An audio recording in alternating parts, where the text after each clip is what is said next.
En un mundo saturado por ideas en conflicto con los grandes principios de la palabra de Dios, precisamos de una cosmovisión que mantenga viva la luz de la verdad. Por eso, presentamos Fe y Sociedad, un programa de análisis de temas de actualidad a la luz de la Biblia con los pastores Héctor Delgado y Dauris Contreras.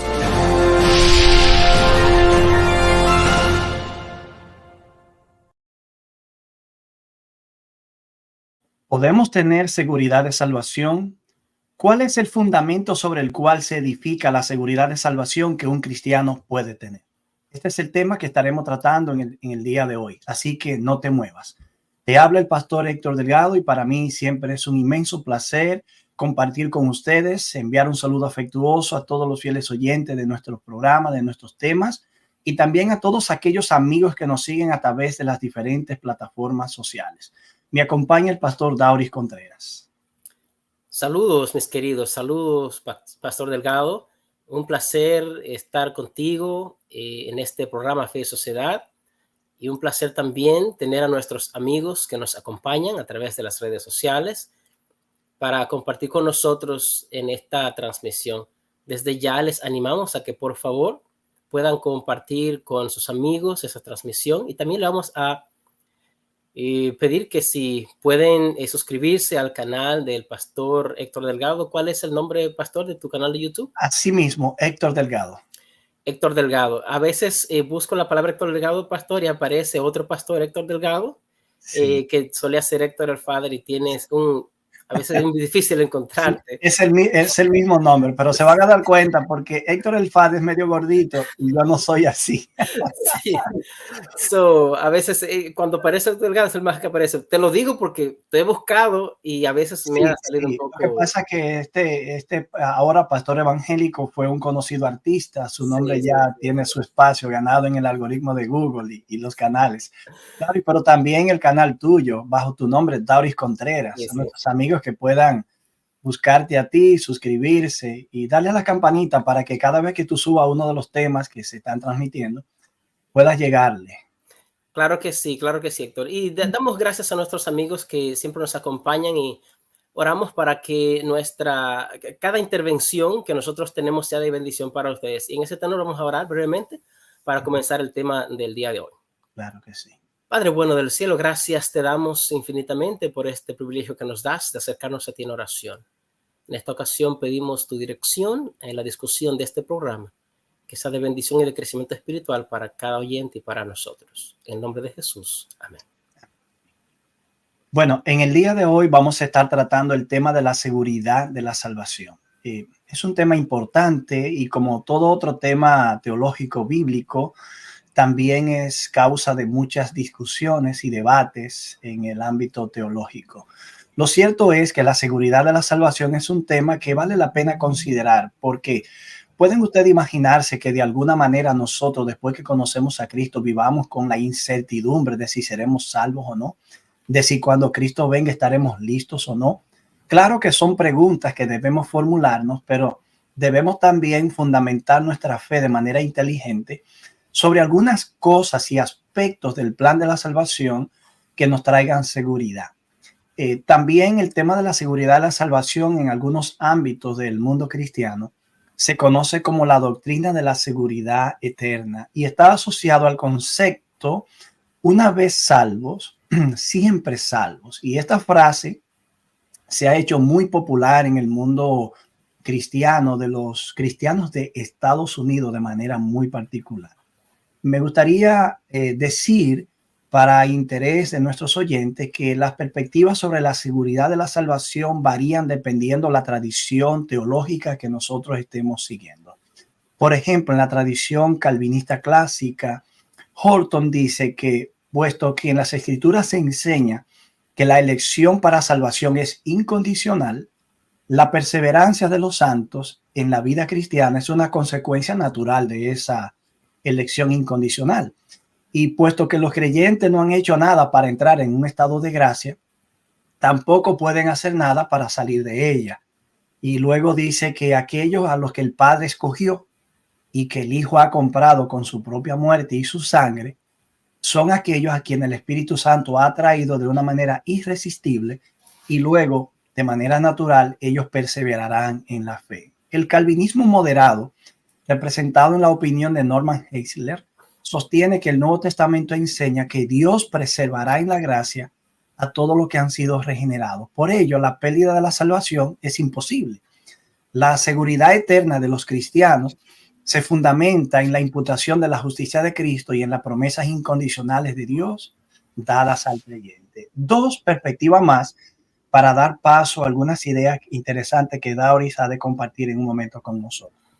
Hay una idea también llamada arminianismo reformado. Está basada en la idea de Jacobo Arminio, este reformador que hizo contrapeso a las ideas de Arminio y que, según algunos dicen, Arminio era un calvinista de línea extrema que, preparándose para discutir con alguien que atacaba el calvinismo, terminó siendo una persona anticalvinista en algunos aspectos. Otros dicen que realmente Arminio lo que hizo fue no más que representar una perspectiva de disgusto contra las posiciones de Calvino que ya existían en el mundo laico dentro del calvinismo.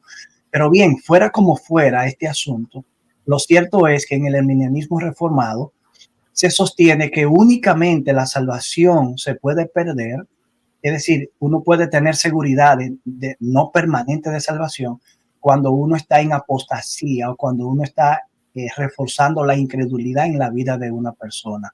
Se arguye además que la apostasía es el único estado irrevocable. Es decir, si tú entras en apostasía, aquí se van a un extremo. Ya no hay manera de que tú regreses. Finalmente está la tradición wesleyana. Mientras que para Arminio la pérdida de la salvación se producía únicamente al dejar de crecer en Cristo o de creer en Cristo, para los wesleyanos se sostenía que también era posible perderla por la incredulidad y por el pecado también no confesado. Sin embargo, la apostasía podía remediarse mediante un nuevo arrepentimiento. De manera que, como ustedes pueden ver, el tema de la seguridad de la salvación depende cómo nosotros vemos el enfoque bíblico, la perspectiva bíblica y en qué tradición teológica nos encontramos. Interesante, Héctor. Cada una de esas teorías acerca de la salvación puede que nos presente perspectivas tal vez bíblicas, pero que a lo mejor son tomadas en un contexto tal vez no tomando en cuenta todo lo que Dios le enseña acerca de la salvación. Podríamos hablar de la seguridad de la salvación no solamente desde un punto de vista cristiano. Voy a mencionar brevemente este concepto, esa idea, porque no tenemos mucho tiempo. Todos los seres humanos, Héctor, lidian con el asunto de la seguridad de la salvación, aunque no conozcan el cristianismo, porque todos los seres humanos siempre tienen la pregunta existencialista de ¿qué pasa conmigo cuando yo me muera? Y como todos tienen esa cuestión y cada perspectiva, sea budista, sea hinduista, trata de dar una respuesta a esa pregunta, de esa seguridad de su salvación. Pero el punto no es este, el punto ahora es el tema bíblico de la salvación. Tú has presentado algunas de las ideas acerca de las perspectivas cristianas en el aspecto de la seguridad de la salvación. Pero antes de nosotros poder tener la seguridad de la salvación, tenemos que ver en la Biblia cuál es la perspectiva bíblica de la salvación.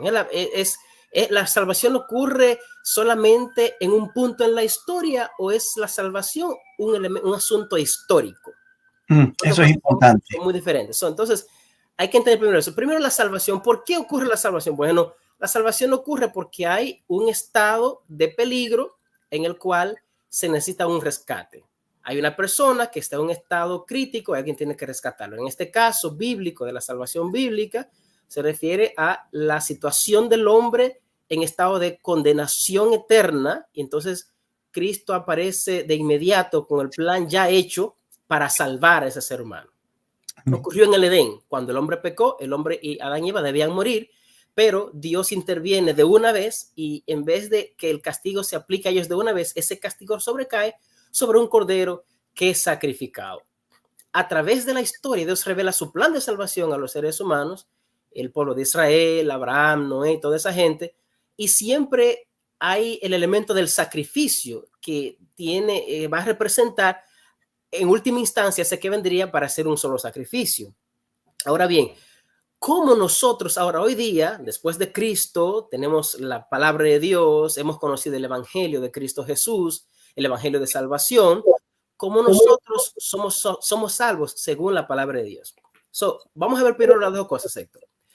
¿Es la salvación un punto en la historia o es la salvación un evento histórico? Son las dos cosas. En primer lugar, es un punto en la historia porque cuando Cristo vino, Cristo murió de una vez y por todas para que todos los que crean puedan ser salvos. Desde el punto de vista, ese acto salvífico de Dios ocurrió una vez y por todas. Así es. Ahora bien, cuando hablamos de la salvación como un evento histórico, nos estamos refiriendo al hecho de que la evidencia bíblica apunta a un acto pasado, presente y futuro. Por ejemplo, el libro Segunda de Corintios, 1, versículo 10, nos dice algo bien interesante. Nos dice allí, Héctor, nos dice allí que Dios nos libró, nos libra y nos librará. 1:10, el cual nos libró, nos libra y en quien esperamos que aún nos librará de tan grande muerte. Ahí están los tres tiempos. Están los tres tiempos. Por lo tanto, desde ese punto de vista, estamos mirando la salvación como un evento histórico, un evento en la historia, sea en la historia de la vida, de tu vida personal o en la historia del mundo. Ahora, ya vemos que desde esa perspectiva, la salvación tiene esa parte histórica. Ahora, ¿cómo nosotros somos salvos? Bueno, según dice la palabra de Dios, esa pregunta se la hizo el carcelero de Filipos a Pablo, se la hicieron los que escucharon a Pedro predicar. ¿Qué haremos para ser salvos? La respuesta en ambos casos, en el caso de Pablo, Pablo dijo, cree y serás salvo tú y tu casa. En el libro de Hechos, capítulo 16, versículo 30 al 34. En el caso de Pedro, ¿qué haremos, varones? Ellos dijeron, bueno, arrepentíos y bautízase cada uno para el perdón de sus pecados y recibiréis el don del Espíritu Santo. Entonces ahí estamos mirando otro elemento, el arrepentimiento, el bautismo, ¿ok?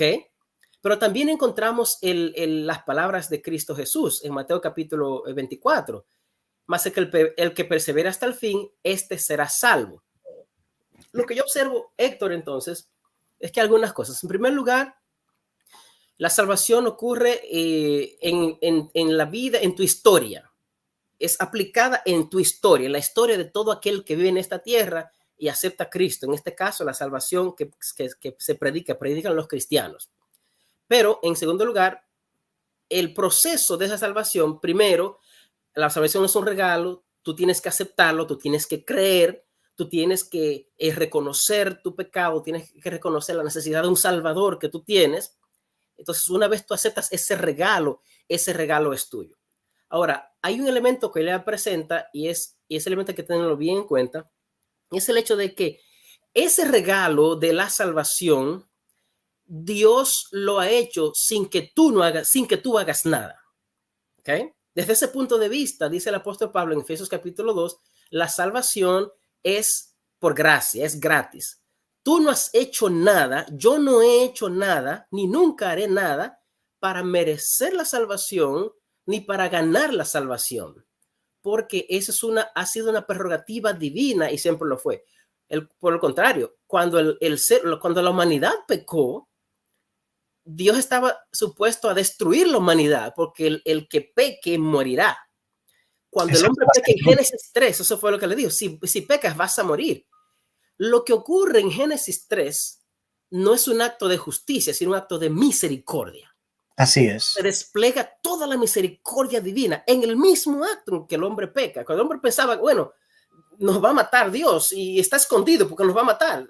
Viene Dios y lo que hace es que revela toda su misericordia y le da la salvación al hombre. Desde ese punto de vista, entonces, la salvación es por gracia. Tú no has hecho nada para que Dios haga salvación. Vamos a la pausa. Entonces, antes de esta pausa, podemos decir, Dauris, que Dios nos libró, nos libra en el presente, nos librará en el futuro. Bien podemos extrapolar eso a la salvación. Dios nos salvó, Dios nos está salvando y Dios nos salvará. Vamos entonces a esta pausa, inmediatamente retornamos para continuar estudiando este importante tema. Estás escuchando Fe y Sociedad, un programa de análisis de temas de actualidad a la luz de la Biblia.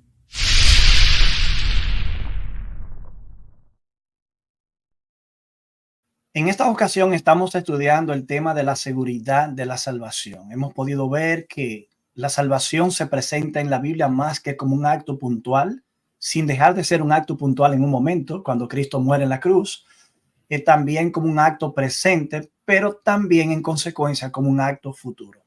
Hemos visto también que toda persona necesita vivir bajo el manto de la seguridad de un futuro cierto.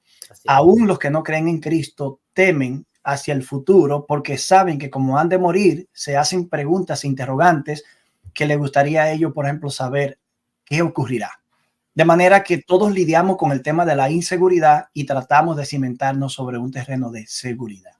Vimos también que algunas tradiciones cristianas tienen sus propios entendimientos, sus propios enfoques, y que todo dependerá mi entendimiento actual sobre la tradición a la que yo pertenezco. Sin embargo, en este programa o en este tema que siempre hacemos este estudio, tratamos de ver la perspectiva bíblica. Es obvio que no siempre estaremos de acuerdo con todos los que nos escuchan, pero por lo menos esperamos que nuestras ideas puedan ser ponderadas, porque de pronto algunas propuestas que hagamos pueden arrojar luz al respecto. Dauri, ¿nos decía entonces? Te decía que en el aspecto histórico de la salvación, como hemos leído en el libro de Corintios, hay algún teólogo que ha escrito diciendo que nosotros fuimos en el pasado, en ese momento puntual, salvos de la condenación del pecado, que es esa salvación. En el presente somos salvos del poder del pecado y en el futuro seremos salvos de la presencia del pecado. Así es. Ciertamente. Lo primero tendría que ver con los aspectos objetivos de la salvación, lo que Dios hizo en Cristo. Perfecto. Y del poder del pecado implicaría la aplicación de esa realidad en nuestra vida ahora. Y es un estado en el que debemos permanecer, que el que empezó la buena obra en nosotros también la pueda terminar. Y en el futuro, obvio, la glorificación nos librará entonces de ese estado actual pecaminoso que tenemos como seres humanos. David, ¿sabe que a favor de la idea de la seguridad eterna de la salvación, algunas personas han señalado algunos pasajes bíblicos? Por ejemplo, Pablo dice que a los que Dios predestinó, a eso también llamó, y a los que llamó, a eso también justificó, y a los que justificó, a eso también glorificó. Y toman este pasaje como si cada una de estas experiencias o acciones divinas se completaran o se cumplieran de manera automática, secuencial, como, bueno, si ya Dios me predestinó, entonces me llama, y si me llamó, entonces me justifica, y si me justifica, inevitablemente me glorificará. Claro, pero nosotros podríamos decir, pero puede haber algunos pero entre una declaración y otra. Otros pasajes que se utilizan también para hablar de, por ejemplo, de la seguridad eterna, tiene que ver con Juan 6, verso 39 al 40. Y esta es la voluntad del que me envió, que todo lo que él me ha dado yo no pierda nada, sino que yo lo resucite en el día final. Pero porque esta es la voluntad de mi Padre, que todo lo que ve al Hijo y cree en él tenga vida eterna, y yo mismo lo resucitaré en el día final. Sin embargo, algunas personas han observado que en esta declaración de Juan se utiliza el participio presente. Bien podríamos entonces traducir el pasaje de la siguiente manera: todo aquel que ve, bien podría ser traducido, todo aquel que está viendo, como una experiencia continua. El que cree en él podría mejor ser traducido como que está creyendo en él, lo que implicaría que si de momento dejo de verlo, puedo perder. Que si dejo de creer o no continúo creyendo, yo podría perder. Y otro caso más, para continuar en esta línea, está en Juan capítulo 10, verso 27 al 29, que dice: mis ovejas oyen mi voz, y yo los conozco, y me siguen, y yo le doy vida eterna, y jamás perecerán. Nadie las arrebatará de mi mano. Mi Padre que me la dio es mayor que todos, y nadie la puede arrebatar de la mano de mi Padre. Pues miren, aquí tenemos un caso parecido. De pronto parecería que esa declaración es como unidireccional, y que eso que se describe ahí ocurre de manera inevitable, sin que el hombre pueda tomar una decisión para alterar eso. Pero cuando vemos que todos los verbos que se utilizan en esta declaración están en el presente del indicativo, entonces nosotros deberíamos leer el pasaje de la siguiente manera: mis ovejas están oyendo mi voz, yo la estoy conociendo, ellas me están siguiendo y yo le estoy dando vida eterna. Eso hay una continuidad. Que hay una continuidad, no es algo que Dios decidió allá, sino que está ocurriendo aquí y ahora. Y es algo que opera continuamente, Héctor. Exactamente, y eso coincide con nuestra definición de la salvación como algo histórico que siempre está en continuo desarrollo y fluidez. Bueno, es evidente, Héctor, que si, digamos, la predestinación entiende la salvación de esa manera, tiene lógica de que si ya tú fuiste elegido para la salvación, o sea, no hay nada que tú puedas hacer para que eso no sea así. Así es. Y pareciera que esa idea ofrece una seguridad de salvación, pero eso trae más duda. ¿Por qué? Porque ¿cómo tú sabes que fuiste elegido? ¿Cómo tú no sabes que en el futuro tú no te vas a apartar? Y si te apartaste supuestamente es porque tú nunca estuviste en los brazos o fuiste elegido. Entonces, eso crea más duda que seguridad. Alguien dijo una vez, ¿cómo sabemos que somos de los salvados, de los que perseverarán? El teólogo respondió y dijo, si nosotros estamos perseverando ahora, somos de los escogidos. Pero el hecho es que esa es una salida falaz, una respuesta inadecuada por el hecho de que muchas personas que hoy están perseverando quizás mañana pierden la fe. Y también ocurre, según la experiencia ha demostrado, que mucha gente que hoy pierde su fe, mañana la recupera. Horton, por ejemplo, un teólogo calvinista, dijo en una ocasión, la salvación no puede ganarse o perderse por nuestros esfuerzos. Para mí, si hubiese dicho, la salvación no puede ganarse por nuestros esfuerzos, yo estaría de acuerdo.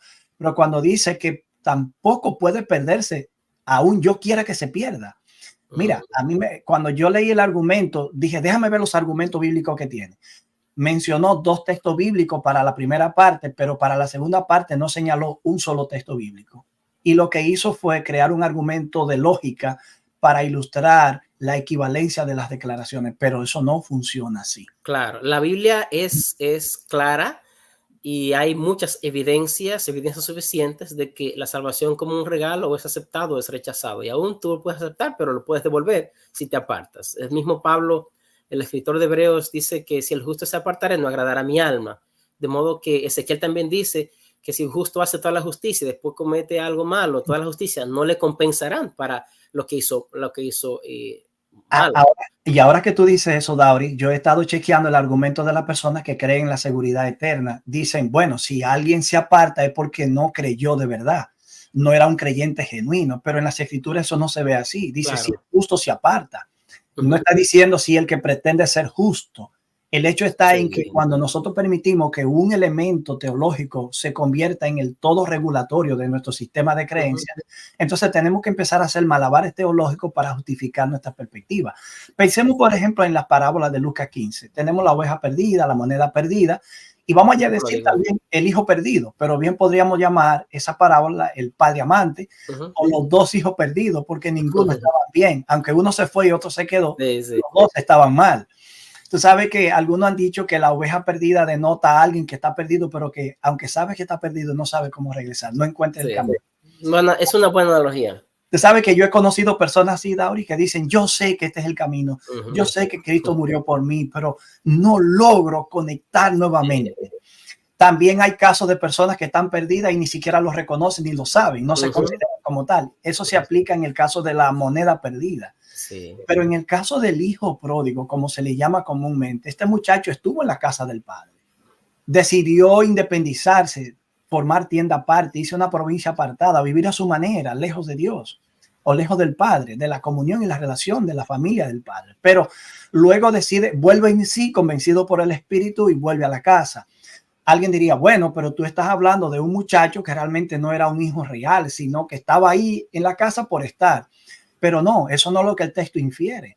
El texto infiere que esta persona en algún momento estuvo vivo, se murió cuando se apartó, pero cuando regresó entonces volvió a vivir.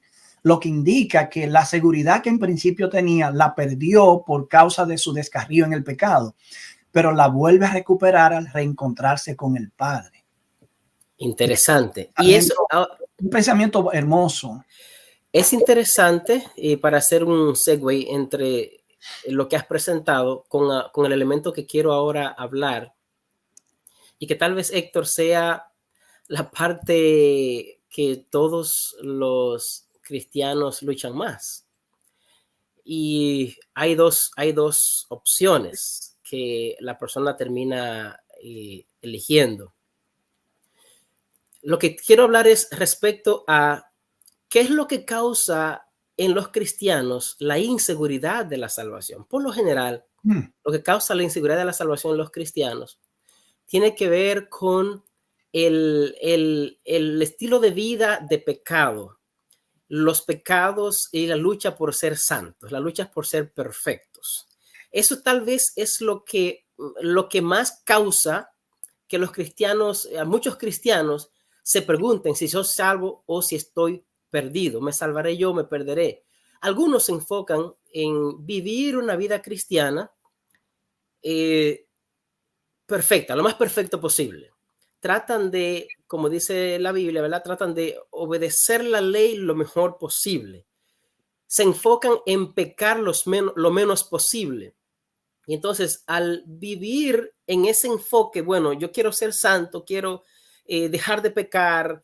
Hubo un tiempo que algunos decidieron salir del mundo e irse al monte cuando comenzó el asunto del monasterio, el monasticismo.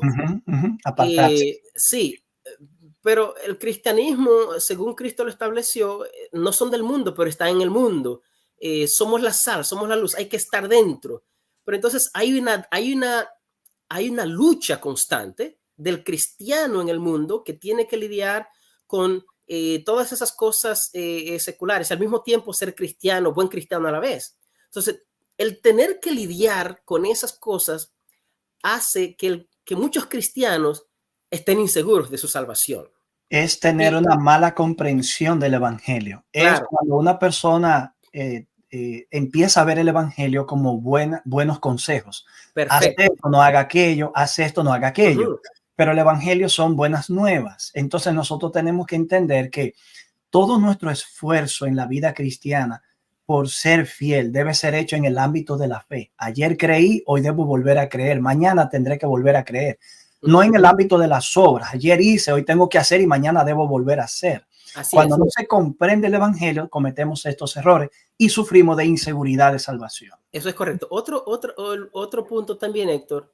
Bueno, en ese mismo tenor primero, lo que la Biblia dice, digamos, en Hebreos capítulo 12, sin santidad nadie verá al Señor. Y bueno, ese argumento, tú tienes que ser santo para tú poder ser salvo.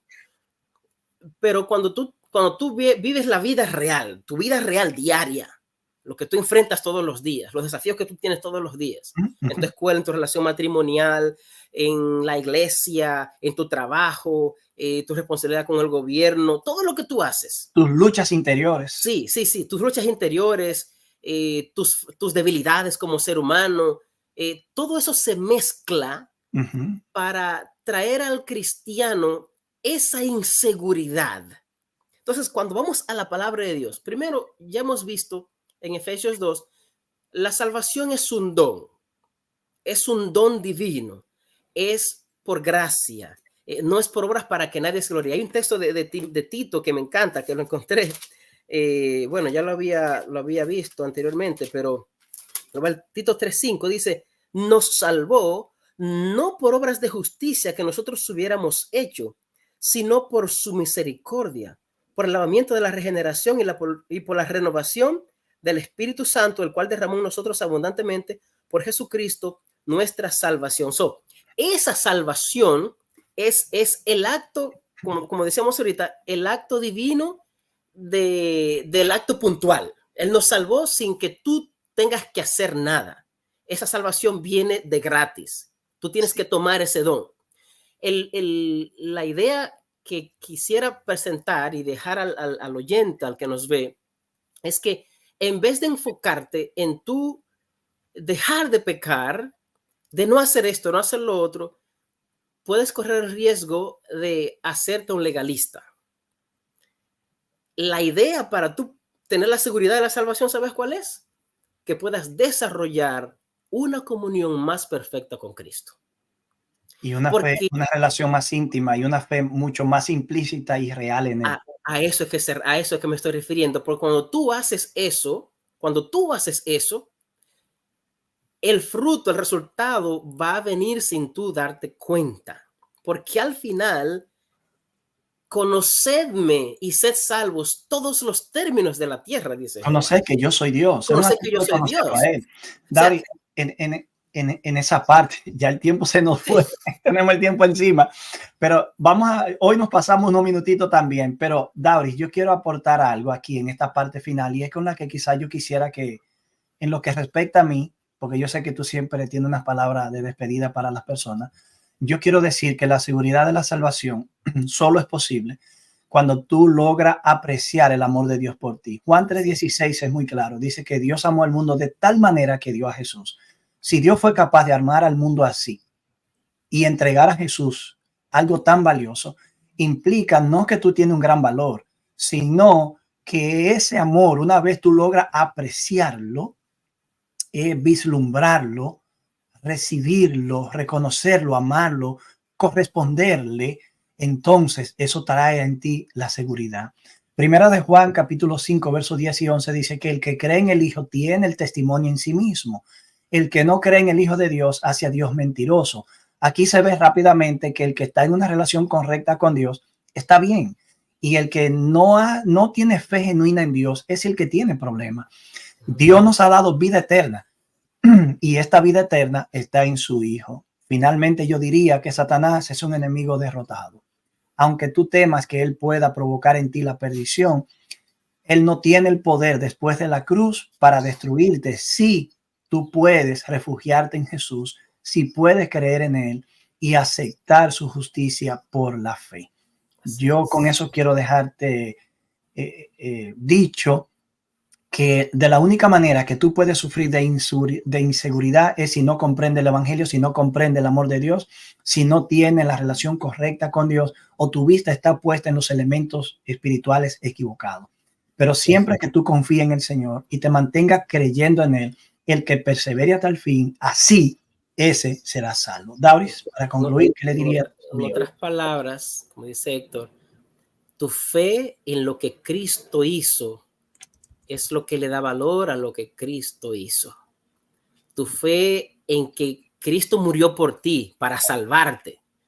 Eso es lo que tú debes enfocarte y mantenerte, perseverar con Dios, con una comunión con Cristo, que esa comunión te va a ayudar y te va a hacer vivir como Cristo quiere que tú vivas. Eso consiste. Así es que Dios te bendiga en este momento. Apocalipsis 12:11 dice, ellos le han vencido por medio de la sangre del Cordero y por medio de la palabra del testimonio de Dios. Si tú tienes fe en la sangre del Cordero y estás viviendo en su palabra y su palabra, entonces tú serás uno también de los que alcanzará la victoria. Eso tiene que darte seguridad de salvación. Que Dios te bendiga y será hasta el próximo programa que tendremos. Dios les bendiga. Hasta la próxima entrega. Que Dios te bendiga.